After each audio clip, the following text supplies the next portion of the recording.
안녕하세요. 저는 서울 관악구에 살고 있는 30대 중반의 여성입니다. TV 예능 방송을 틀면 요즘 사람들이 가장 관심을 가지고 가장 유행하는 트렌드를 알 수 있다고 하죠. 연애, 결혼, 그리고 이혼의 육아까지. 제가 TV 채널을 돌릴 때마다 나오는 건 온통 이런 것들이었습니다. 거기에 나오는 사람들은 모두 저마다의 고충과 어려움이 있었어요. 트렌드인지 뭔지는 모르겠지만 한 가지는 확실히 알겠더라고요. 서로 너무 다른 두 사람이 만나서 결혼을 하기까지의 과정도 결코 쉬운 일이 아니지만 그 결혼을 끝까지 지키는 건 더 힘든 일이라는 사실을요. 그러니 저렇게 수많은 사람들이 TV에 나와서 가지각색의 사연을 풀어내는 거겠죠? 얼마 전에는 저도 그 고충을 가진 사람들의 대열에 합류하게 되었습니다. 남편놈과 이혼을 하게 되었거든요. 저희가 이혼을 하게 된 이유는 정말 뻔하고도 흔한 것이었습니다. 남편놈의 바람이었어요. 한때는 그런 생각을 했던 적도 있었죠. 이 세상 다른 남자들이 다 바람을 피운다고 해도 내 남자만큼은 절대 그런 일이 없을 거라고요. 당시에는 제가 그만큼 남편놈을 믿었었거든요. 하지만 이 세상에 절대로 그럴 리가 없는 남자 같은 건 없다는 걸 그때는 몰랐었죠. 그게 바람이 되었든 돈 문제가 되었든 그것도 아니라면 뭐가 되었든지 간에 말이에요. 모처럼 일찍 일어난 주말인 김에 제 사연을 한번 보내보려고 합니다. 어릴 때 저는 시골에서 자랐었어요. 소위 읍면이라고 하는 시골 외할머니 댁에서요. 저희 부모님은 결혼을 하시자마자 허니문 베이비로 저를 낳으셨는데 아빠는 타지에서 근무를 하셔야 했고 엄마는 또 다른 도시에서 맞벌이를 하셔야 했거든요. 어린 저를 봐줄 사람이 없었던 거죠. 그렇게 시골에서 자랐던 저는 커서는 여행을 좋아하게 되었습니다. 시골 생활도 나쁘지는 않았지만 솔직히 하루 일과가 거기서 거기로 정해진 곳이라 너무 심심했었거든요. 여행을 가게 되면 늘 처음 보는 풍경이 일상이 되었고 그곳에서 새로 보고 듣고 느끼는 경험들이 참 좋았습니다. 제가 마음먹은 대로 어디든지 멀리 더 넓은 세상으로 갈 수 있다는 것도 설렜었고요. 그리고 31살이 되던 해 저는 한 여행지에서 그 사람을 만나게 되었습니다. 지금은 가끔 이런 생각을 하고는 합니다. 내가 그때 그곳으로 여행을 가지 않았더라면 어땠을까라는 생각을요.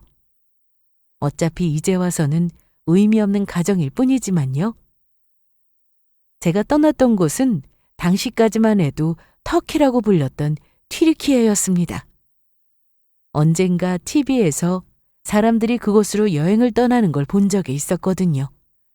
그리고 계곡 위를 날아다니는 열기구를 본 순간 홀린 듯이 멋지다는 생각을 했습니다. 그 뒤로 꼭 가겠다고 마음을 먹었었고요.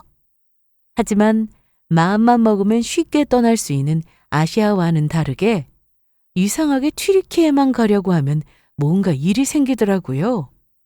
계획을 다 세워뒀는데 회사에 바쁜 일이 생겼다든지 현지 정국이 불안정해졌다든지 그것도 아니면 제가 아프다든지 하는 것들이요. 비행기 티켓까지 끊어뒀는데 어쩔 수 없이 취소한 적도 2번이나 되었습니다. 이쯤 되면 세상이 나를 가지 말라고 붙잡는 건가 싶을 정도였어요. 하지만 그럴수록 더 오기가 생기더라고요. 가보지 못한 나라에 대한 미련도 점점 더 커져만 갔고요. 결국 저는 몇 번의 시도 끝에 드디어 어느 여름날 간신히 여행을 떠날 수 있게 되었습니다. 그렇게나 오고 싶었던 곳에 오게 되어서인지 저는 출발하는 비행기 안에서부터 들뜬 기분이었어요. 혼자 가는 여행이라 평소보다 조금 더 조심해야겠다는 생각을 했기 때문에 일부 일정만 패키지 일정으로 끼워 넣는 스케줄로 짰고요. 그런데 이상하게 저와 계속 동선이 겹치는 사람이 있더라고요. 튀르키예로 올 때 같은 비행기에 옆옆 자리에 앉았던 남자분이었는데 제가 갔던 현지 식당에서도 또 만났었거든요. 옆 테이블에서 혼자 식사를 하고 계시더라고요. 하지만 제가 갔던 식당이 워낙에 유명한 곳이라 관광객들이 많이 찾는 곳이니 그럴 수도 있겠거니 했습니다. 그런데 그 다음 일정에서도 저희는 또 마주치게 되었습니다. 묵고 있는 숙소에서 조금 떨어진 어느 카페에서였죠. 제가 카페인 중독이라서 커피를 안 마시면 머리가 깨질 듯이 아프고는 했었거든요. 늦은 저녁이라 커피를 마실까 말까 잠시 고민했었는데 도저히 안 되겠어서 나온 카페였죠. 안녕하세요. 저희 같은 비행기 타고 온 것 같은데 맞죠? 눈이 마주치자 저와 같은 생각을 했는지 그분이 제 쪽으로 와서 인사를 하시더라고요. 아, 네. 안녕하세요. 그런 것 같더라고요. 여행은 혼자 오셨나 봐요? 네. 같이 오려던 친구들이랑은 시간이 다 안 맞아서 혼자 오게 됐어요. 그쪽도 혼자 오셨어요? 네. 저도 휴가 내서 간신히 온 거라. 참, 저는 신지용이라고 합니다. 별로 낯가리는 것도 없이 말을 붙일 때부터 엄청 사교적인 성격이구나 라고 생각을 했었는데 대화를 나누어 보니 제 생각에 점점 더 확신이 들었습니다. 그 사람은 저와 나이가 동갑이었어요. 저처럼 트리키에를 오려고 예전부터 계획을 세웠었는데 이런저런 사정으로 이제야 처음 오게 되었다고 하더라고요. 이야기를 하면 할수록 저와 비슷하다는 생각이 많이 들었습니다. 여행을 좋아하는 것도 그랬고 커피를 좋아하는 것도 그랬죠. 바로 숙소로 들어가실 건가요? 아니요. 저는 야시장 구경 좀 하다 들어갈까 싶어서요. 정말요? 저도 그러려고 했는데. 그럼 괜찮으시면 같이 갈까요? 저야 남자라서 상관없지만 여자분 혼자 다니기에는 조금 위험하실 것 같은데.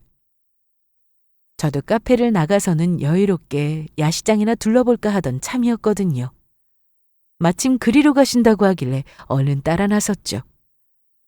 사람이 많아서 별일이야 있을까 싶었지만 아무래도 늦은 저녁 시간대라 혹시나 싶었거든요. 일행이 있으면 조금이라도 든든하고 좋을 것 같았죠. 그렇게 그날 저희는 야시장에서 간단하게 간식거리도 사 먹고 구경도 하면서 재미있는 시간을 보냈습니다. 가족들에게 선물하겠다는 웃긴 기념품을 서로 추천해주기도 했고요. 숙소도 같은 곳은 아니었지만 바로 같은 블록에 있는 곳이더라고요. 돌아가는 길도 부담 없고 좋았죠.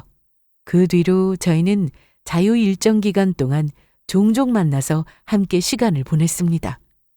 처음에는 각자 다녀왔던 여행지를 추천해주는 정도였는데 마지막 날쯤에는 아예 같이 관광을 다니기도 했어요.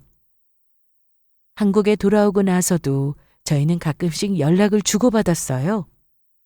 둘 다 서울에 살고 있어서 만나기도 어렵지 않았죠.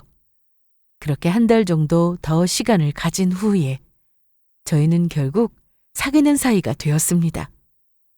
여행지에서 우연히 만나서 시작하는 연애라니 드라마 속에서나 가능한 일이지 저에게 일어날 일이라고는 생각해 본 적이 없었는데 그런 일이 생기기도 하더라고요. 보통 사람들의 연애처럼 저희의 연애도 지극히 평범했습니다. 남들처럼 퇴근하고 만나서 저녁을 먹고 헤어지고 주말에는 근교로 드라이브를 가기도 했고요. 서로의 취향에 맞춰서 영화도 보고 혼자만 알고 있던 맛집을 데려가 주기도 했죠. 각자 응원하는 스포츠팀의 중계를 같이 보러 가기도 했고 서로 친한 친구들을 소개해 주기도 했어요. 아, 오늘 날씨 너무 좋다. 그러게, 진짜 봄 날씨다. 겨울은 완전히 끝난 것 같아. 공기도 좋고 꽃도 예쁘고 회사도 안 가고 여기가 진짜 천국이네. 일만 안 하면 그냥 다 좋은 거 아니야? 어떻게 알았지? 이대로 시간이 멈췄으면 좋겠다. 월요일 제발 오지 말라고. 어떨 때는 정말 아무것도 안 하고 그냥 가만히 남자친구의 손만 잡고 있어도 좋더라고요. 문득 제가 결혼을 해도 좋겠다는 생각을 했던 것도 그 순간이었습니다. 꽃내음이 완연하던 어느 봄날에 저희는 한강공원에 돗자리를 펴고 나란히 누워서 하늘을 보고 있었거든요. 정말 소소한 이야기들을 나누면서요. 직장 상사 이야기, 일주일간 있었던 재미있는 이야기, 산책하며 지나가는 귀여운 강아지 이야기 등등. 함께 대단하게 뭘 하는 것도 아니고 특별히 이야기를 하는 것도 아닌데 그냥 지금 이 순간이 너무 좋더라고요. 그리고 앞으로도 평생 이 사람과 이렇게 지냈으면 좋겠다는 생각이 들었습니다. 요즘은 남자친구랑 함께 있을 때가 제일 좋고 제 마음이 제일 편안했거든요. 지용아, 우리 결혼할래? 뭐라고? 결혼하자고. 진짜야? 진짜로 나랑 결혼할 거야? 제가 문득 던지듯이 건넨 그 말에 누워있던 남자친구는 스프링처럼 벌떡 일어나더라고요. 그리고는 자기가 들은 말이 맞는지 저에게 몇 번이고 되물었습니다. 얼굴에는 이미 웃음이 가득했어요. 왜냐하면 남자친구가 결혼하자는 말을 꺼내기 시작했던 게 벌써 반년도 더 전이었거든요. 너 결혼하기 싫다며? 갑자기 마음이 왜 변했는데? 내가 언제 싫다고 했었어. 아직은 좀 이른 것 같다고 했었지. 어쨌든 간에 싫다고 했었잖아. 그냥 어차피 결혼은 너랑 하게 될 것 같다는 생각이 드는데 그럴 거면 하고 싶다고 할 때 빨리 하는 것도 괜찮은 것 같아서. 솔직히 말해서 그동안은 저에게 결혼에 대한 확신이 없었어요. 남자친구에 대한 확신이라기보다는 제가 결혼을 하는 게 맞는지에 대한 확신이었죠. 저는 제가 이 결혼에 대한 확신만 가지게 된다면 우리 사이에 아무런 문제가 없을 거라고 생각했습니다. 하지만 현실은 전혀 그렇지 않았어요. 알고 봤더니 저희 앞에는 예비 시어머니라는 강력한 장애물이 하나 더 버티고 있었거든요. 나는 우리 지용이가 결혼할 여자를 데리고 온다고 했을 때부터 속으로 걱정을 많이 했어요. 네? 우리 지용이가 어릴 때부터 저 좋다고 따라다니는 여자들이 한둘이 아니었거든요. 내가 우리 아들이라서 하는 소리가 아니라 솔직히 말해서 어디 내놔도 빠지는 조건이 하나도 없잖아요? 어머니, 또 무슨 말씀을 하시려고 그러세요? 학벌도 좋지, 직업도 좋아서 돈도 잘 벌지. 거기다 인물까지 날 닮아서 이렇게 잘생겼지. 뭐 어디 하나 부족한 부분이 있어야지. 이런 상황이니 누구를 데려온들 우리 아들이 아깝지 않겠어요? 판검사, 의사 며느리를 데려와도 나는 우리 아들이 더 아깝더라고. 예비시댁에 인사를 갔을 때 저를 보자마자 하시는 첫 마디에 저는 솔직히 속으로 당황했습니다. 이게 뭐지? 싶은 생각이 바로 들더라고요. 예전에 얼핏 남자친구가 본인이 외동아들이라서 부모님이 사랑으로 키우셨다고 할 때부터 솔직히 불안한 감이 있기는 했는데 예비 시어머니는 아들 사랑이 정말 지극한 분이셨어요. 이 세상에서 본인 아들이 제일 잘났다고 생각하시는 분이시더라고요. 뭐 저 역시도 부모 입장에서야 자기 자식이 세상에서 제일 귀하고 아까운 거야 당연한 일이라고 생각하고는 있었습니다. 하지만 그렇다고 해서 이게 결혼하고 싶다고 데려온 아들 여자친구 앞에서 첫 만남에 하실 말씀은 아니지 않나요? 그 후로도 예비 시어머니의 아들 자랑은 한동안 침이 마르게 이어졌습니다. 들으면 들을수록 저는 점점 벙쪄가고 있었고요. 그래도 뭐 어쩌겠어요. 아깝다고 평생 결혼을 안 할 것도 아니고 어쨌든 손주도 보고 해야 하니까. 아까워도 내가 다른 부분은 많이 포기해야지. 나 그렇게 꽉 막힌 사람 아니에요. 요즘이 조선시대도 아니고 지용이가 좋다고 하면 결혼시키는 거지 뭐. 그래서 이 긴 자랑과 사설의 끝은 바로 이것이었습니다. 세상에서 내 아들이 제일 아깝고 네가 딱히 마음에 드는 것은 아니지만 나는 조건 따져가며 결혼시키는 꽉 막힌 사람이 아니니 아쉽지만 허락은 하겠다. 이거요. 우리 이 결혼 하는 게 맞겠어? 저기 어머니는 내가 마음에 많이 안 차시는 것 같은데. 내내 황당함을 감출 수 없었던 저는 예비시댁을 나오자마자 남자친구에게 말했습니다. 아이, 왜 그래? 우리 어머니가 좀 예전부터 그러셨어. 자식이라고는 나 하나밖에 없어서 그냥 당신 아들이 제일 잘난 줄 아셔서 그래. 미안해. 내가 대신 사과할게. 아니, 결혼하기 전부터 저렇게 대놓고 말씀하실 정도면 결혼하고 나서도 계속 저런 말씀 하실 것 같은데?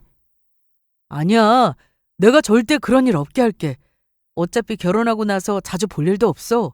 만나서는 내가 자기 기분 상할 일 없게 알아서 중재 잘할 거고. 어? 나 못 믿어? 참 유난이다 싶었습니다. 하지만 남자친구가 어머니와 제 사이에서 알아서 중재를 잘하겠다며 몇 번이고 약속을 하더라고요. 그게 생각처럼 쉽게 될까 싶었지만 결국 저는 그 말을 믿어보기로 했습니다. 사실은 믿어주고 싶었다는 게 더 정확한 표현일 것 같네요. 그때까지도 저는 그 사람을 너무 좋아하고 있었으니까요. 이것만 아니면 우리 사이에는 아무런 문제도 없었고요. 그렇게 저희는 결혼을 하게 되었습니다. 중재를 잘하겠다는 말이 사실이었는지 결혼 후에는 우려하던 문제는 거의 없었어요. 신혼집과 시댁이 조금 거리가 있는 데다가 평소에는 남편도 저도 일하느라 바빠서 시댁에 갈 일도 잘 없었고요. 일단 마주칠 일이 잘 없으니 문제 상황이 발생할 틈이 없었다는 게 맞겠네요. 남편과의 신혼생활은 딱 제가 예상했던 대로였습니다. 다른 사람들은 결혼 생활이 연애 때와는 거의 하늘과 땅만큼이나 차이가 난다던데 저는 결혼이 연애의 연장선이라고 생각했었거든요. 저도 상대방도 모두 같은 사람인데 저희가 법적으로 묶이고 저희를 둘러싼 환경이 달라졌다는 이유 하나만으로 완전히 다른 일이 되지는 않을 거라고 생각했거든요. 중요한 건 단지 서로의 마음가짐이라고 생각했었죠.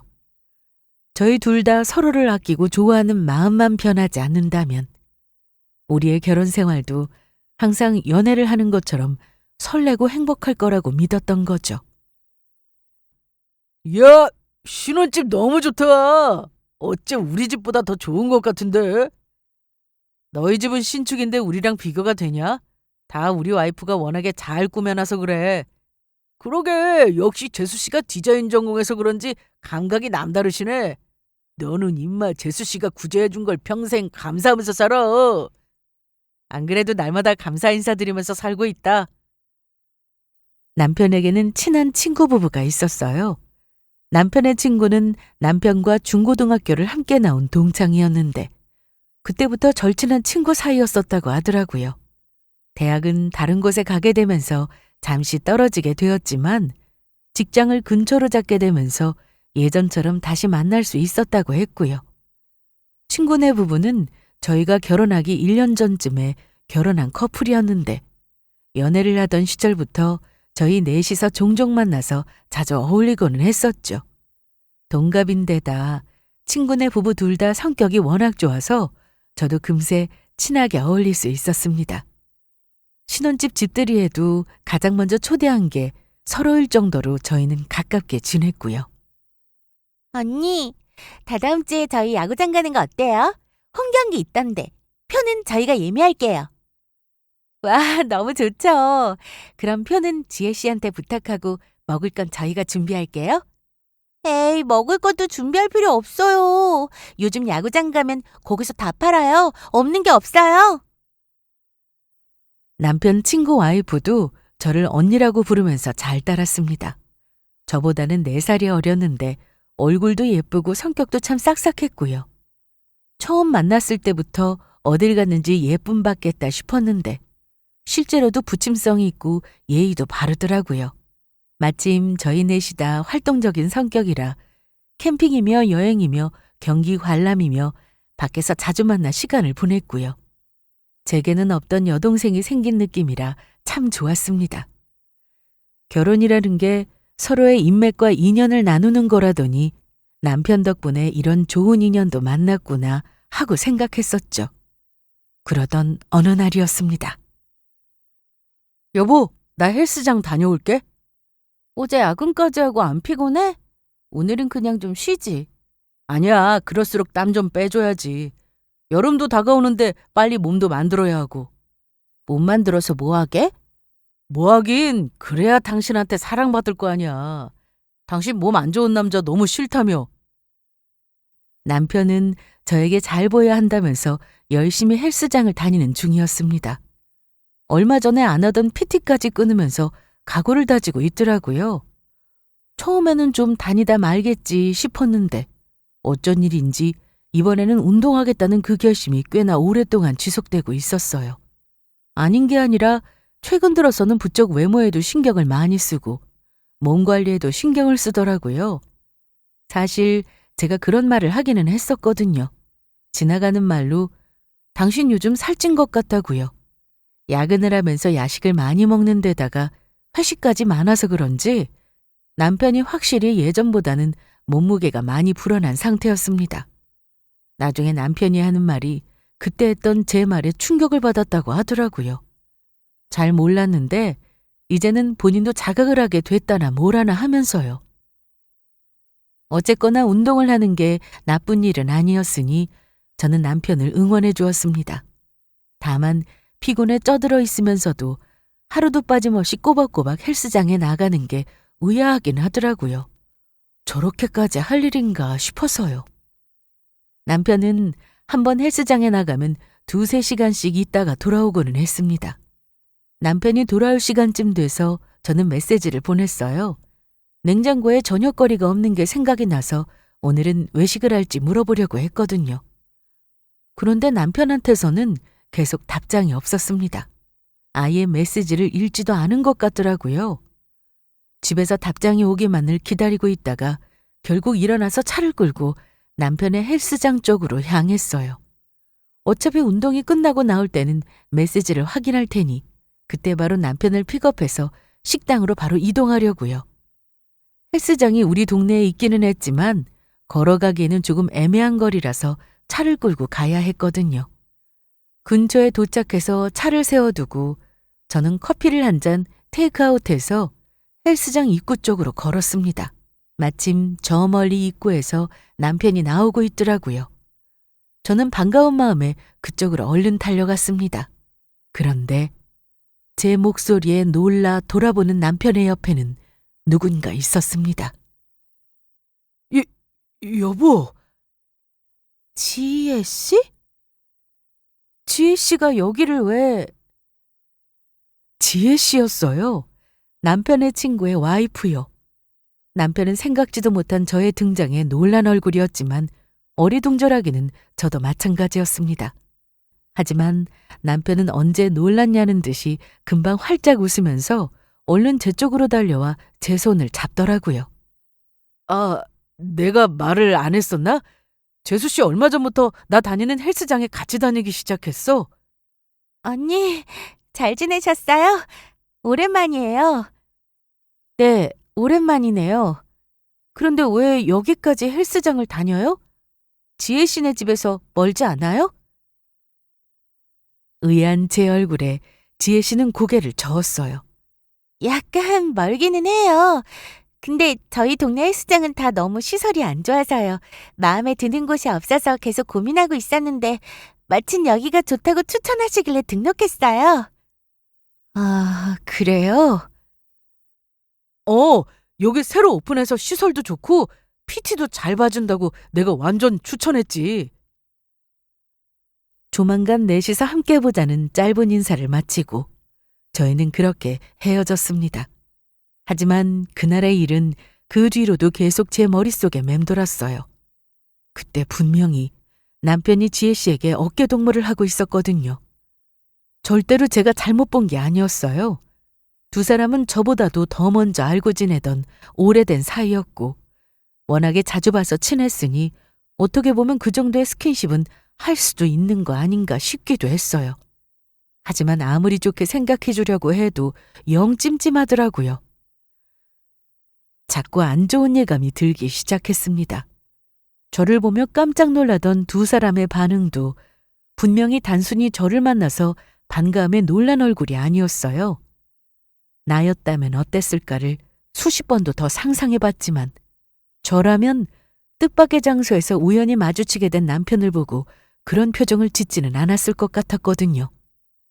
하지만 의심만으로 할 수 있는 일은 없었습니다. 확실한 건 아무것도 없었고요.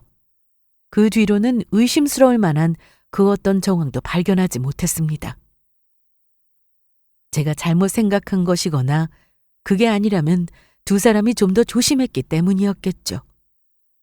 하루하루 마음이 왔다 갔다 하더라고요.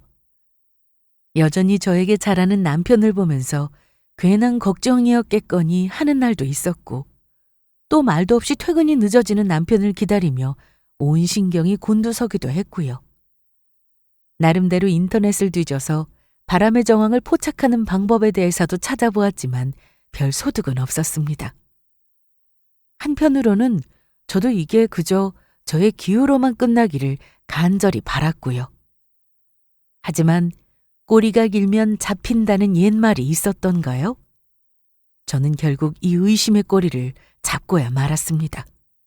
그건 태양이 뜨겁던 어느 주말, 저희 네 사람이 함께 놀러 갔던 야구장에서였어요. 언니, 이것 좀 먹어보세요. 너무 맛있어요. 그러네요. 그때 그 일이 있고 난 후에 처음 만나는 자리였습니다. 아무 일도 없었다는 듯이 평소처럼 저에게 말을 붙여오는 지혜 씨를 보면서 저는 아무 내색도 하지 않았습니다.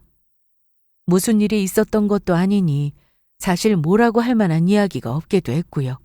그러다 3회 경기가 끝나갈 때쯤 지혜 씨가 자리에서 일어나더라고요. 여보, 나 화장실 좀 다녀올게. 맥주를 너무 많이 마셨나 봐. 그러게 조금만 마시라니까. 같이 가줘? 아니야, 혼자 갔다 오면 돼. 그때까지만 해도 저는 그때의 일을 잠시 잊고 있었죠. 그날 경기가 너무 흥미진진하게 흘러가고 있었거든요. 그런데 잠시 후에 제 옆자리에 앉아있던 남편도 자리에서 일어서더라고요. 나 가서 먹을 것 좀 사올게. 여보, 아까 떡볶이 먹고 싶다고 했었지? 나 괜찮은데? 괜찮기는.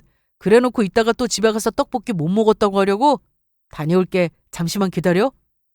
그렇게 남편이 사라진 후에 제 눈에는 두 사람의 빈자리가 보였습니다. 여자 화장실에 사람이 많나? 이 사람은 올 생각을 안 하네요. 또 어디 주워서 뭐 먹고 있는 건 아닌가 모르겠네. 문득 남편 친구의 농담에 저는 퍼뜩 정신이 들었습니다. 이상하게 꼭 나가봐야겠다는 생각이 들더라고요. 저도 화장실을 다녀오겠다는 말을 남기고 통로 쪽으로 달려나갔습니다.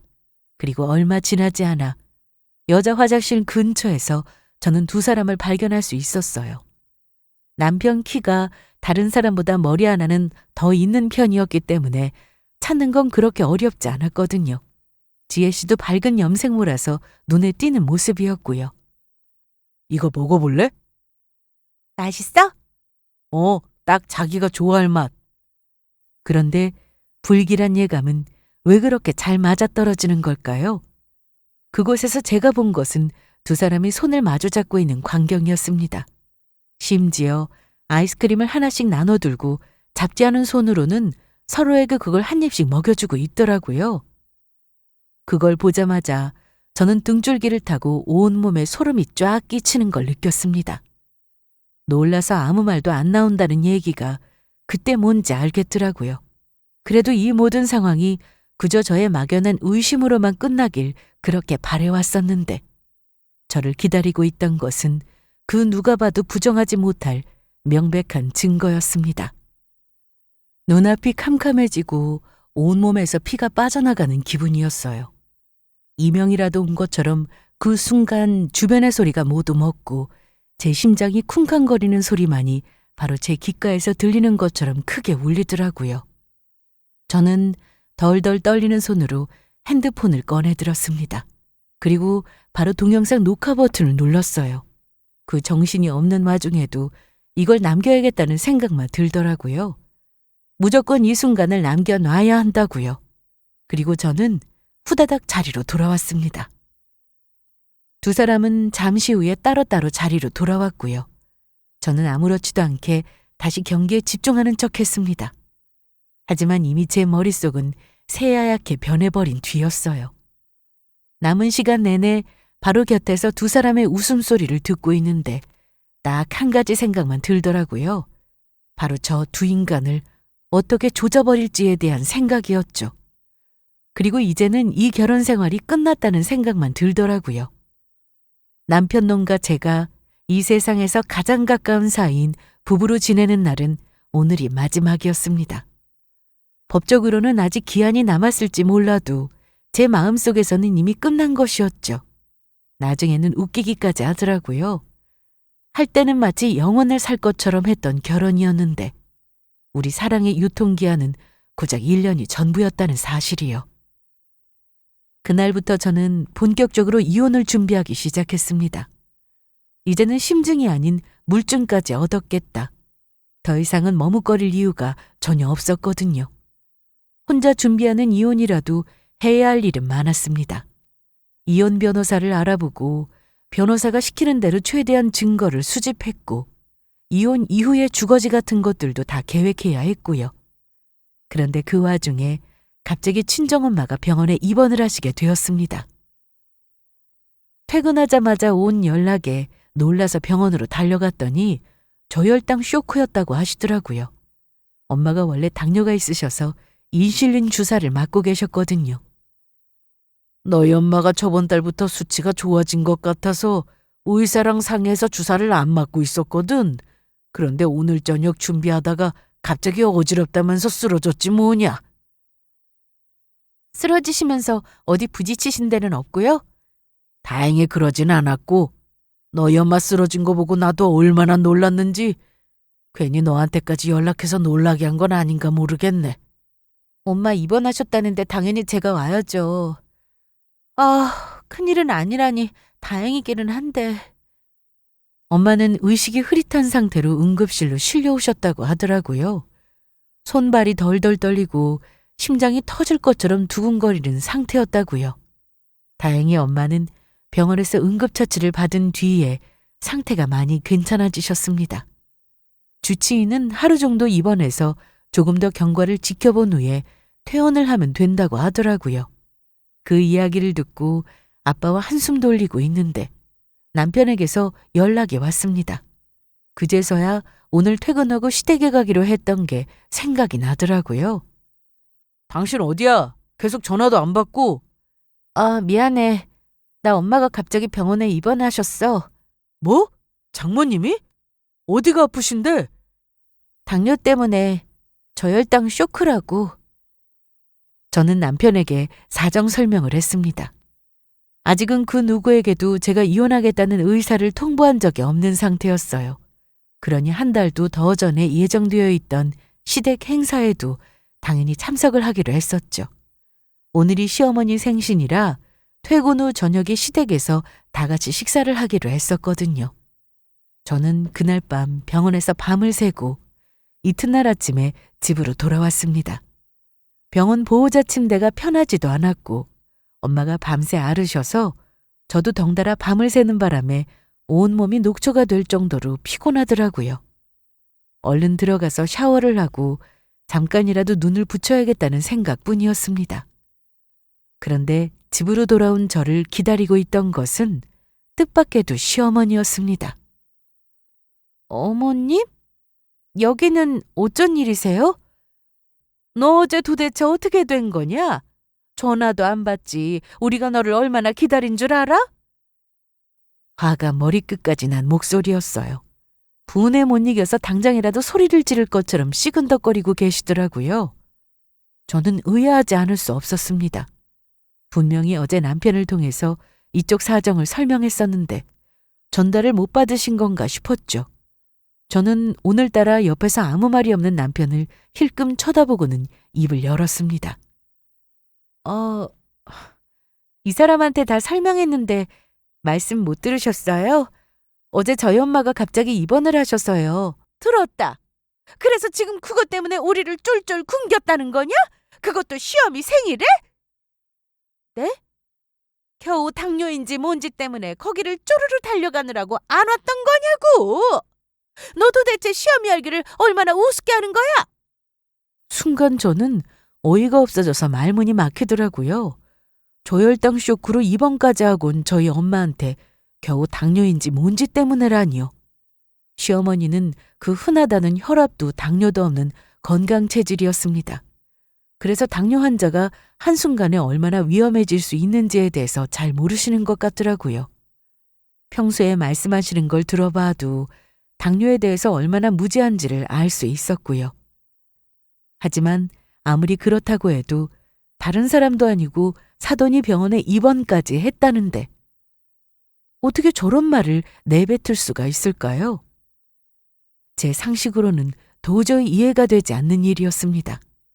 본인을 우습게 봤다고 난리를 치는데 이거야말로 저나 우리 집을 우습게 보지 않는 이상은 불가능한 일이었죠.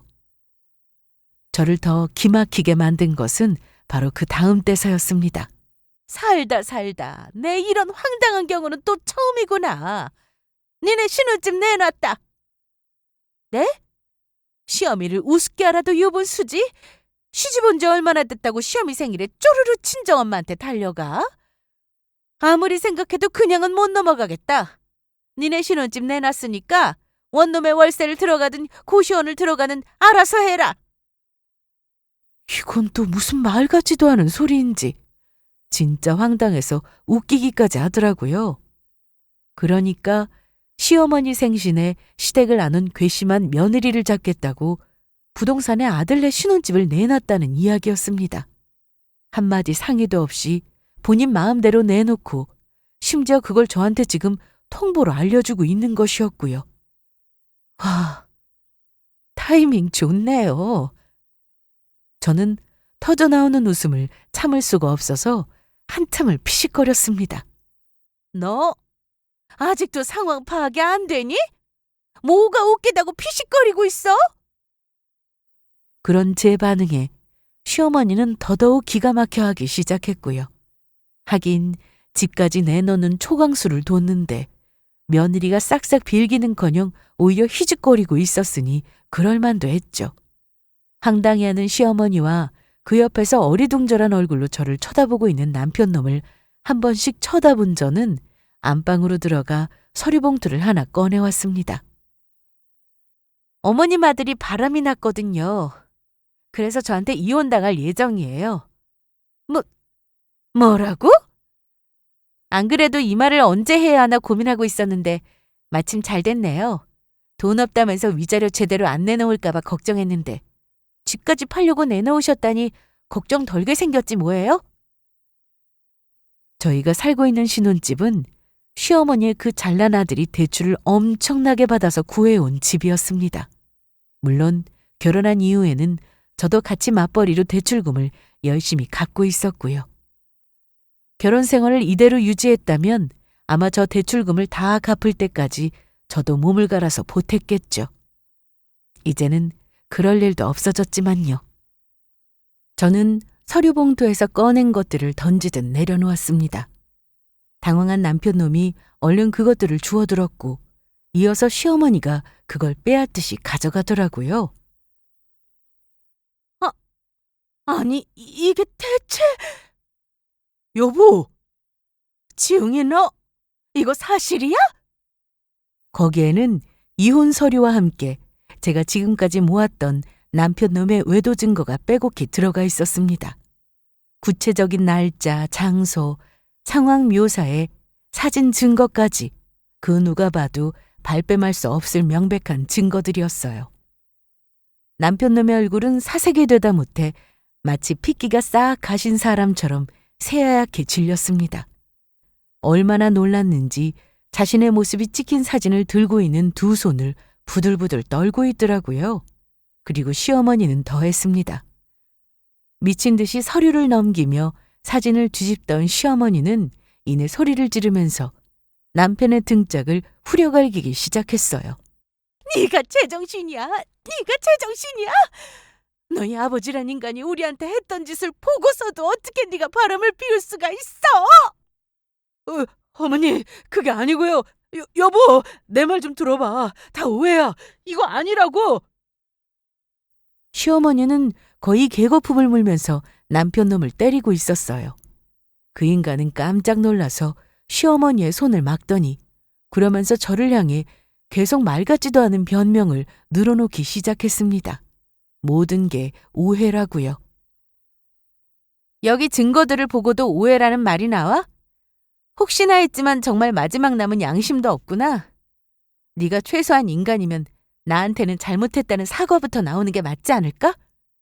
아니라고 진짜. 답답하네 정말. 아닌데 어떻게 사과를 해? 사진이 그렇게 나온 건 알겠는데 다 오해라고? 다른 사람도 아니고 재수 씨, 내 친구 와이프야. 말이 돼? 이제는 적반하장까지. 내 말이 그 말이야. 친구 와이프랑 놀아난 게 누군데? 네 친구는 이 사실을 알고 있니? 몰랐다고 해도 이젠 알아야겠지? 그러면서 바로 핸드폰을 꺼내들려는 저를 보며 남편 놈은 더더욱 기겁을 했습니다. 여보, 제발 진정 좀 해. 진짜 미친 거 아니야? 미친 게 너지. 나겠어? 됐다. 긴 말할 것도 없어. 아무튼 더 할 말 있으면 변호사 선임해서 이야기하고 법정에서 만나자. 너랑 길게 이야기하고 싶지도 않다, 이제는. 얘가 지금 무슨 소리야? 이혼은 절대로 안 된다. 제 말에 즉각 대답을 한 것은 남편이 아닌 시어머니였습니다. 이혼만큼은 죽었다 깨어나도 안 된다면서요. 이 지경까지 왔는데도 이혼이 안 된다고 하는 데는 다 이유가 있었습니다. 오래전에 시아버지가 다른 여자와 바람을 피우는 바람에 당신이 이혼을 했었거든요. 그 뒤로는 남편 하나를 지극정성으로 키우면서 평생을 혼자 살았고요. 그런데 이제 와서 그 자랑해대던 아들까지 바람을 피워서 이혼을 당했다고 하면 어떻겠어요? 밖에서 얼굴을 못 들고 다닐 게 뻔했죠. 이놈 다시는 그 짓거리 못할 거다. 내가 약속하마.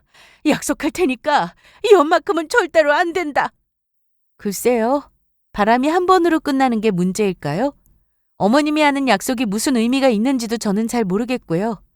확실한 건 이 결혼 생활은 이제 끝났다는 거예요. 저 인간은 갱생이 안 될 거고요.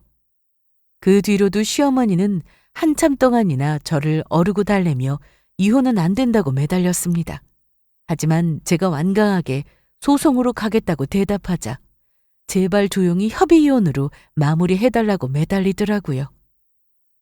지금 이혼해봐야 얼마 살지도 않아서 기껏해야 위자료 1, 2천의 끝이다. 너도 알잖니? 제발 조용히 협의 이혼으로 마무리하자. 대신에 네가 원하는 조건대로 해주마. 어? 제 변호사의 이야기도 똑같았습니다. 바람은 귀책 사유가 확실하지만 결혼한 지 이제 겨우 1년밖에 되지 않아서 재산 분할은 기대기가 힘들다고요. 그냥 본인이 가져온 돈 각자가 나눠가지고 위자료 아주 약간 받는 게 전부일 거라고 하더라고요. 결혼을 파탄내놓고서 겨우 위자료 1, 2천이 다라니 누구 좋으라고 그렇게 해줄 수는 없었죠. 결국 저는 소송 없이 조용히 이혼을 마무리하는 조건으로 위자료 2억을 받았습니다. 물론 상간녀 소송은 별도로 진행했고요. 그건 절대로 제가 양보할 수 없는 조건이었거든요. 상간녀 소송이 진행되면서 그쪽도 이혼을 하게 되었다고 들었습니다. 그 뒤로 둘이 어떻게 되었는지는 궁금하지도 않았지만 들려오는 소문에 의하면 남편 친구와 남편 그리고 상간녀 셋이서 아주 한자리에 모여서 난리도 아니었다고 하더라고요. 남편 친구가 주먹을 날리는 바람에 남편 놈이 병원에 입원했다는 이야기도 있었고 상간녀가 머리가 다 뜯겨서 집에서 쫓겨났다는 이야기도 있었고요. 마지막으로 제 짐을 정리하고 나오는 날 시어머니는 뒤에서 한숨을 푹푹 내쉬고 있더라고요. 그 인간은 어디로 갔는지 보이지도 않았지만 차라리 없는 게 더 낫다 싶었고요. 정이 떨어진다는 게 정말 무서운 일이라는 걸 저는 그때 처음으로 깨달았던 거죠. 여기까지 와서 뒤를 돌아보니 사랑이라는 게 참 보잘것없구나 싶었습니다. 헤어지고 나면 이렇게 한순간에 남남이 되어버릴 그 보잘것없는 감정을 그때는 왜 그렇게 열렬하게도 사랑했던 걸까요? 그 유통기한이 이렇게 짧을 수도 있다는 걸 모르고서요. 참 알 수 없는 게 인생이다 싶었죠. 어쨌거나 지금은 저 혼자만의 시간을 즐겁게 잘 보내고 있는 중입니다.